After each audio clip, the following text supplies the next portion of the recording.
कांग्रेस के प्रदेशाध्यक्ष हर्षवर्धन सपकाल नागपुर शहर में कल सद्भावना शांति यात्रा के लिए आए हुए थे। इस दौरान इस यात्रा में राज्य भर से सभी पदाधिकारी कार्यकर्ता भी सैकड़ों की संख्या में उपस्थित थे। इस वक्त मौके पर मौजूद उत्तर नागपुर के विधायक डॉक्टर नितिन राउत इन्होंने कई मुद्दों पर बात की।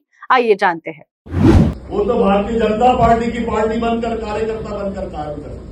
अगर वो सही मायने में पुलिस का काम करती तो जिन्होंने इस नागपुर के अंदर हिंसा भड़काई है उनको सबसे पहले अंदर कर दी थी। कौन सी कलमे लगाई है उनके ऊपर आप देख लीजिए ना। और हमारे नौजवान बच्चों पर कौन सी कलमे लगाई है। इसी को क्या लोकतंत्र कहते हैं क्या? इसको ही क्या इक्वालिटी कहते हैं क्या?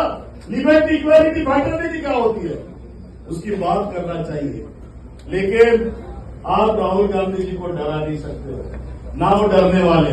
किसी ने कहा राहुल गांधी जी का नाम कोई समंदर के किनारे में लिखा हुआ नाम है। राहुल गांधी जी का नाम कोई समंदर के किनारे में लिखा हुआ नाम नहीं है। जो कोई लहर आके इसे मिटा देगी, यह नाम हमारे दिलों में छपा है, जिसे कोई मिटाने का काम नहीं।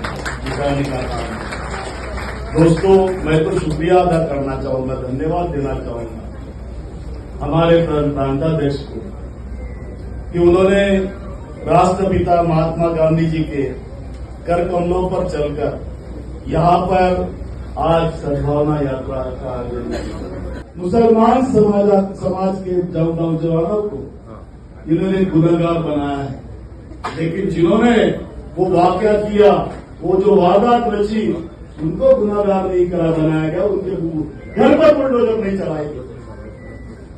11 बच्चों को अभी उन्होंने छुड़वाया था, अभी फिर 18 बच्चे आज छूटने वाले हैं और बहुत सारे बच्चे अभी भी बाकी है। मैं तो शुक्रिया अदा करना चाहता हूँ आप मेरी ओर से, मेरे कॉन्स्टिट्यूंसी की ओर से भी नहीं, कांग्रेस पार्टी की ओर से आपको शुक्रिया अदा करना चाहता हूँ। अध्यक्ष जी, ऐसे नौजवानों का तो हमें सत्कार करना चाहिए। यही सद्भावना है, यही सौहार्दता है, यही एकात्मता है, यह मेरा मानना है। आज क्या हो रहा देश के अंदर? जो लोग देश के लोकतंत्र के ऊपर आवाज उठाते, जो नेता संविधान की बात करता है, वो नेता के बारे में क्या हो रहा है इस देश में? दबाने की कोशिश। क्यों डर गए ये लोग? गुजरात में नेता पहुंचा तो डर गए, बिहार में नेता पहुंचा तो डर गए। हमारा नेता हरदम कहता है डरो मत, और हमने डरना भी नहीं चाहिए, और इसलिए यह यात्रा हमने निकाली है। पुलिस पे कोई हमको सपोर्ट नहीं। शहर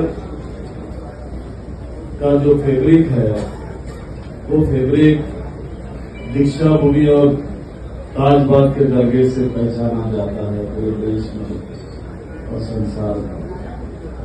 एक तरफ डॉक्टर बाबा साहब आम्बेडकर जी की विचारधारा, जिस विचारधारा ने इस देश को सबसे बड़ी संसार की लोकतंत्र करके उभारा है, और दूसरी तरफ वह सद्भाव, वह भाईचारा, वह एकात्मता जो हमें बाबा ताजुद्दीन जी के दरगाह पे जाने के बाद पता चलती है। यहाँ शहर वैसे शांति प्रिय शहर रहा, लेकिन कुछ दिनों पहले इस शहर को नजर लगी और कुछ लोगों ने जानबूझकर, रमजान का महीना था, ईद को सामने रखकर आने वाली रामनवमी, जिस राम को वो पूजते हैं, उसे सामने देखकर यह नफरत के बीज बोने का काम किया। सच देखा जाए तो एक प्रकार की नफरत यहाँ कैसे पैदा हो, देश कैसा पैदा हो, इसके बारे में अंगार लगाने का काम यहाँ पर हुआ है, जो होना नहीं चाहिए। ये लोग भूल गए कि जिस प्रभु श्री राम को ये मानते हैं, वो प्रभु श्री राम ने भी कभी आदिवासी समाज की शबरी के झूठे बेर भी खाए और एक आदिवासी समाज के सम्मान। ये लोग भूल जाते हैं कि जिस नाव में प्रभु रामचंद्र समझ नदी पार करना चाहते थे वो केवल भी बैकवर्ड क्लास का था, दूसरा कोई और नहीं था। लेकिन नफरत फैलानी है क्योंकि हिंसा के बगैर इनकी सरकारें चल नहीं सकती। मैं इस सद्भावना यात्रा के तहत इतना ही कहना चाहूंगा कि नफरत के सौदागरों को अब मत पनपने दीजिए। नफरत के सौदागरों को अब मत पनपने दीजिए। सौहार्द की बात करने वालों को चाटने दीजिए। सौहार्द की बात करने वालों को चाटने दीजिए।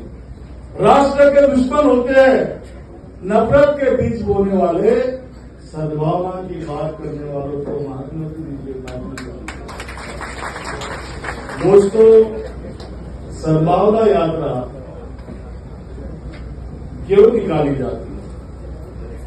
आज देश में देख रहे आप, देश में जगह जगह नफरत के बीज बोने के साथ साथ हिंसाचार बढ़ा।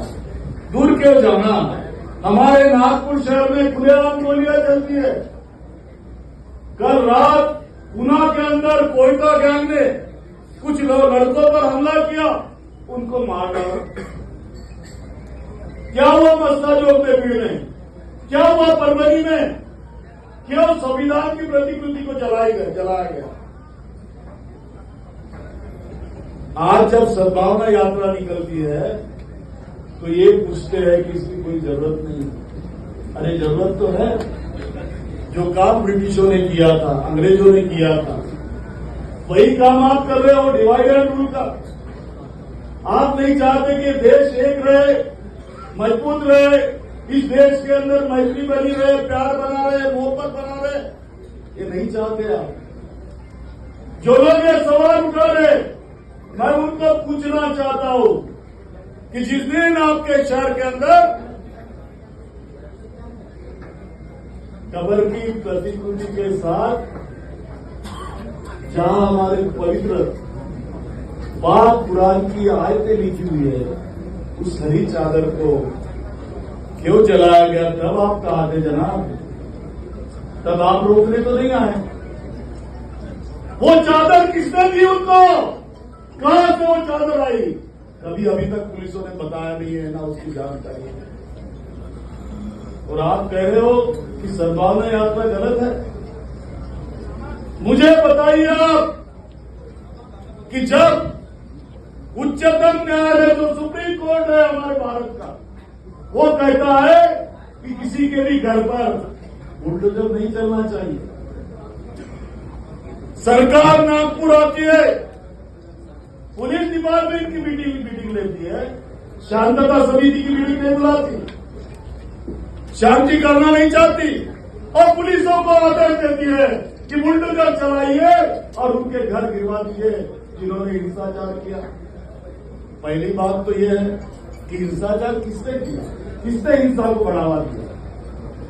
अरे आग लगाने वाले को तो छोड़ ही दिया आपने, और जो फायर ब्रिगेड लेकर आग बुझाने आए थे उनको हिंसाचारी कह रहे आप, उनके घर पे बुलडोजर चला रहे। कल जैसा कि विजय बाबू ने कहा यहाँ पर, नागपुर के महानगर पालिका आयुक्त ने हाई कोर्ट के अंदर माफी मांगी इस बात के लिए। अरे शर्म आनी चाहिए तुमको, केवल माफी मांगने से नहीं होगा। जिनके घर गिराए गए उनके घर बनाने कर देने का वादा तो कर दीजिए यार। इसके बारे में तो बात नहीं होती। नुकसान भरपाई कौन देगा?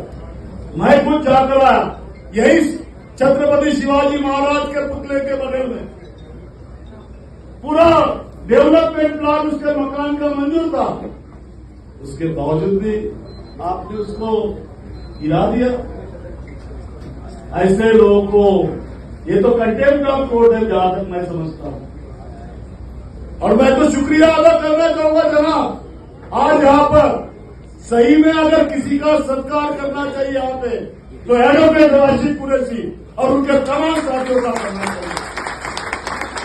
अरे 100 से ऊपर मुसलमान समाज के नौजवानों को इन्होंने गुनहगार बनाया है। आज के इस कठिन दौर में अगर इन जरूरतों को हम सामने रखकर काम नहीं करेंगे तो देश का भला कैसे कर पाएंगे।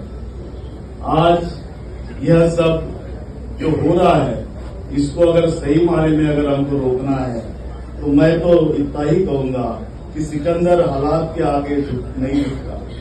सिकंदर हालात के आगे नहीं झुकता। तारा टूट भी जाए जमीन पर नहीं गिरता। गिरते हजारों दरिया समुद्र में, कभी कोई समुद्र का दरिया में नहीं गिरता। ऐसा समुद्र आज यहाँ बैठा है। वो सब समुद्र के नौजवानों को मेरा इतना ही अपील है कि ऐसे सौहार्दपूर्ण सद्भावना यात्रा में शामिल होकर आप हमारे प्रांताध्यक्ष और कांग्रेस पार्टी का हाथ मजबूत कीजिए और हालात के साथ लड़ने के लिए तैयार रहिए। बहुत बहुत धन्यवाद। नमस्कार। जय हिंद। नागपुर शहर वासियों का पसंदीदा exhibition new style exclusive handloom exhibition 12 मार्च से शुरू हो चुका है।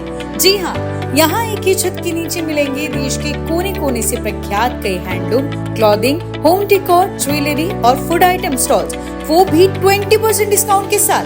एंट्री और पार्किंग बिल्कुल फ्री। अनोखे खूबसूरत चीजों से भरपूर ये एग्जीबिशन लोकेटेड है गणेश उत्सव ग्राउंड, भिंडे लेआउट, स्वावलंबी नगर, नागपुर में। टाइमिंग्स है सुबह 11 से रात 10 बजे तक। अधिक जानकारी हेतु संपर्क करें शारदा प्राजत on 9822656077 and Shahrukh Sheikh on 6350029715 पर।